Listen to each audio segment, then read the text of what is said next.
Hi guys, welcome back to another episode of Dark Souls 2 Walkthrough Part 4. We're going to continue on in the forest of the Fallen Giants, and we're going to start making our progress to the boss and stuff and collect a few items. This is a short video. The next two videos, they're going to be a lot longer. I think the next one's about 40-50 minutes and the one after that's around the same. So the next two videos there will be filled with a good bit more content, but we're going after 4 bosses here. That's why the next two videos will be a lot longer. Pretty much when you get here, anyway, I said in the last video that there was a few items around here to collect that we didn't collect. You can go up here and break this door, and in here there's 2 items, just a few things to collect in here. First of all, this chest, and it will give you repair powder and a small shield. Also in the corners you can see there's a dead body lying there. You can kill him. I always end up missing the third hit, but there we go. So as you deal with him, just turn around and pick up the item that he was kinda guarding. After that you can turn around, and that door behind you don't need a key for it. So you can open it or break it if you feel like it. For now we're just gonna open it. And to your right we'll get a shard and a summon stone.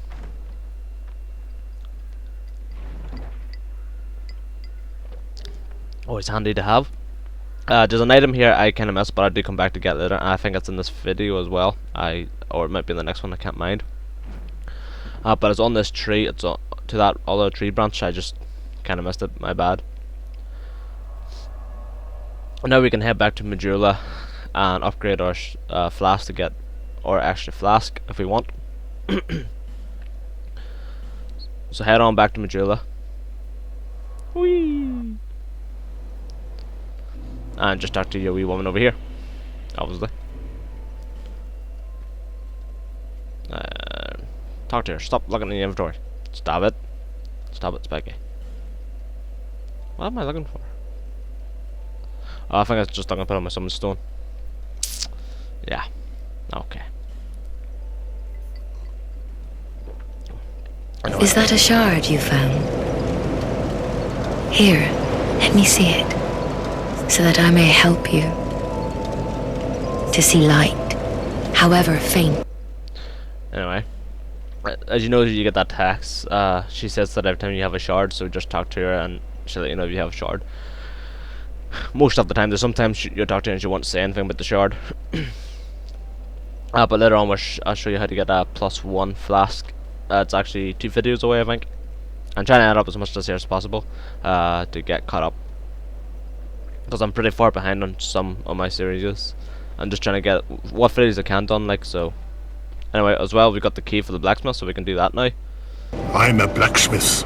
I'm nothing without my tools. Bring me that key.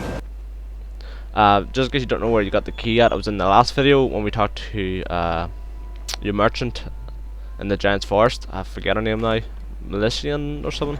You talked to her and you can buy the key off her for 1,000 souls. To also get to buy the Ferris Lockstone, because we will need that soon. Ah yes, very good.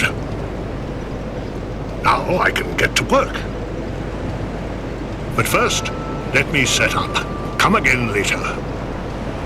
If you say so. While we're here as well, if you do have the souls, don't forget to go talk to your armor merchant here to make sure to buy any armor off him that try and spend these souls on him. Oh, I was hoping that you would come. I've stocked some new things, and I thought that you might be interested. They've been selling rather well, and I may step up operations soon. I'm surprising even myself, to be honest. As you noticed, since we spent the 1,000 souls, his dialogue has now changed, and he's now selling new gear. He's selling the Elite Knight armor set. So we will buy that to try and get these next dialogue out. After you buy that, you have to buy maybe another armor set just to be able to get him to find a bit of dialogue.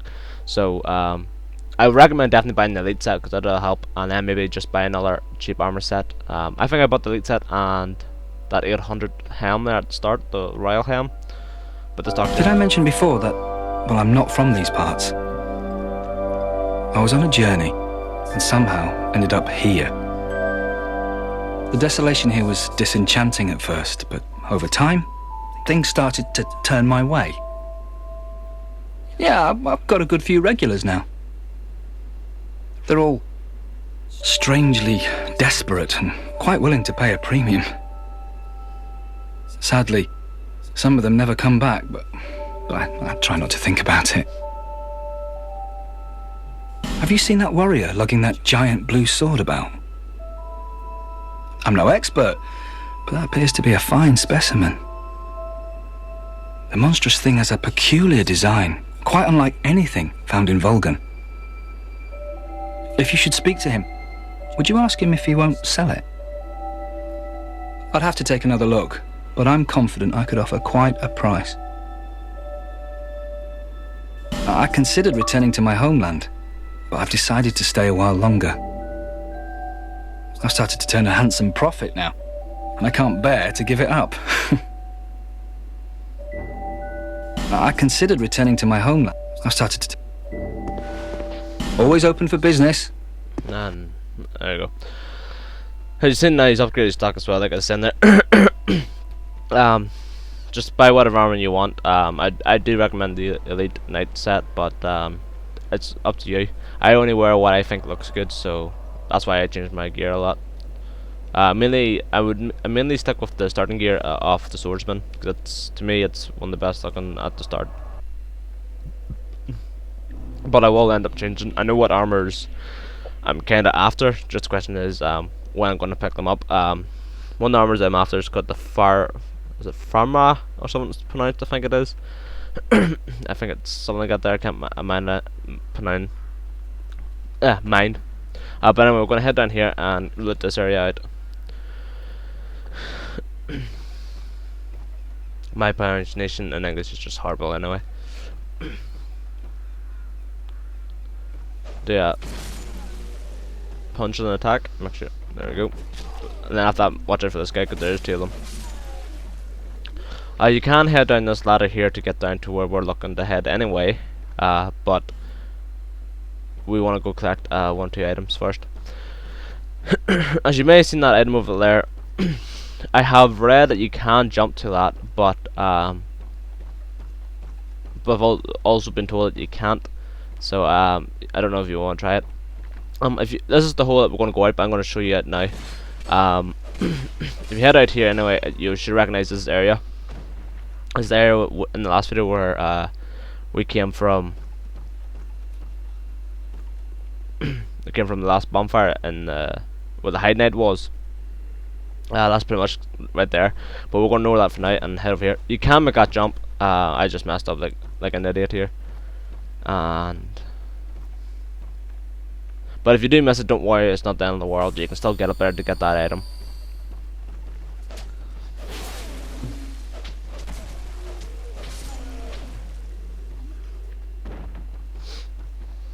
As you did with that guy, and if you did miss this item, just head on up this tree branch here. As you can see, you can actually walk up this here. Just walk out to the right a wee bit. It's actually harder to get up this than it is down. I actually noticed because of the way your head can head off the ledge and stuff, and you don't want to fall off. Human effigy.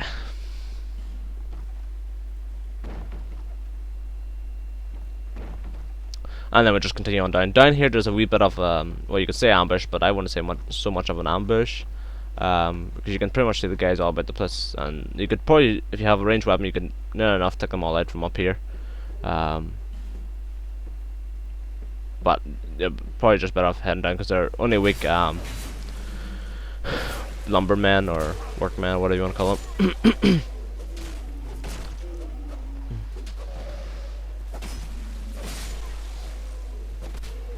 I see they're easy enough to take out. The ones with the daggers though, that are more the warrior ones, because they're the ones that just spam that move and you can't get near them until they're finished. There's a couple of guys walking about here with no weapons on, the pure swords, that they just look pure lost. So you can see the two of them wandering about there. Then you've got one more guy with a shoulder and shield. Though they do punch hard as far as I mind. I don't actually know if I get punched by one here. I don't think I do. But as far as I can remember, they do punch quite hard.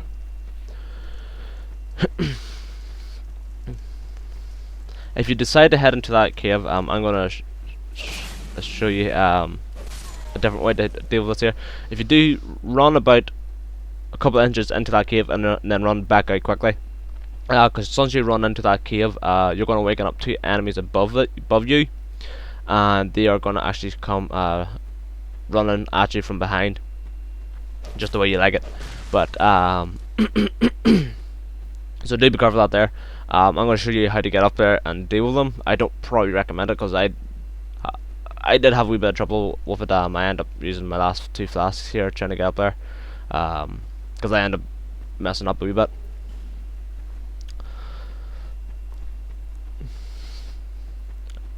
But anyway, if you want to get up to where them two guys are, there's really nothing up there. So there's really, like, this is why I say I don't recommend it, especially if you don't like the jumping in the game, or the jump mechanics, or whatever you want to call it. It is actually this is actually probably one of the things in the game. I love it, but at the same time it's very dodgy to use. As you can see there, I actually just fell a tiny bit and I lost a good wee chunk of health. But when you fall off the top of this here, you will. Well, I lost pretty much enough all my health. As you see there, I didn't jump, but I landed on that rock. But that's where we're heading. Just head up here, and you see the guy waking up.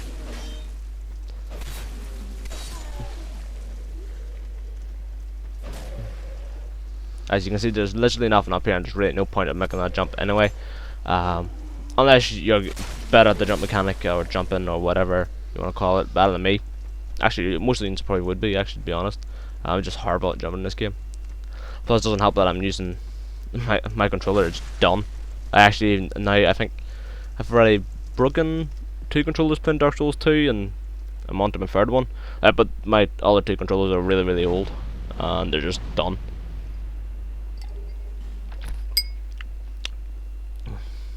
I'm still using a pretty old controller that's kind of done, but it's doing the job for now anyway, and hopefully it can get me through.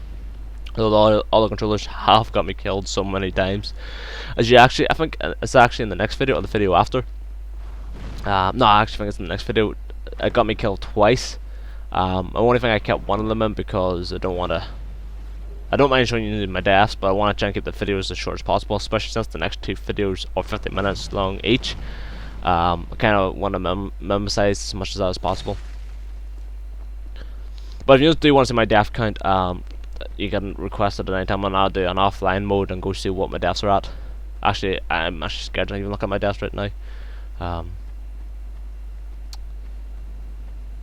Because I've died loads of times just even trying out stuff that I shouldn't really be trying. But as soon as you get used to this game, like this game, I find it's got a more steep learning curve than Dark Souls 1 did. It's easy enough to learn the basics, but there's still a lot more to learn. I just find it, especially playing the Swordsman, I find it a wee bit more challenging. But now that we've done this whole area, we can head back up to the bonfire and get ready for the last part of the Tomb of the Giants. And in the next video we'll be killing 2 bosses. And I will be showing you, as you know guys, in my previous Dark Souls videos when I was doing Dark Souls 1, that's the item I was talking about. You can actually jump to that there, but I'm not too sure where from. I just read about it. But yeah, in my previous Dark Souls video, as you guys will remember, I always showed you the boss kill before I did the boss kill. But from now on, if I'm going to do a boss kill in that video, I'm going to do the Phantom as the intro. So if you see the intro of me doing a Phantom kill, that's because I'm doing the boss kill at the end of that video. But I will try and do every boss solo as possible. If I do struggle a wee bit with the boss, or I am wasting too much time, I will end up summoning Phantoms for it. I will at least take, will have a limit on how many times I will be trying it solo. But on my next playthrough after, I'll be more of a relaxed playthrough, so I'll be able to play a bit more better, hopefully as well. And plus, I will know a lot more better. So this playthrough is more for you, and the next one is just more for myself, really. But the next one I probably end up being a lot more enjoyable because I will be live commentary and stuff like that there. Anyway,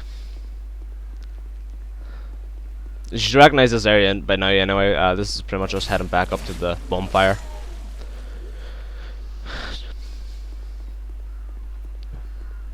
So head on up to the bonfire, and that's it for this, guys. So I'll see you in the next one. Don't forget to like, comment, and subscribe, and I'll see you in the next one. Take care. Don't forget, stay sexy.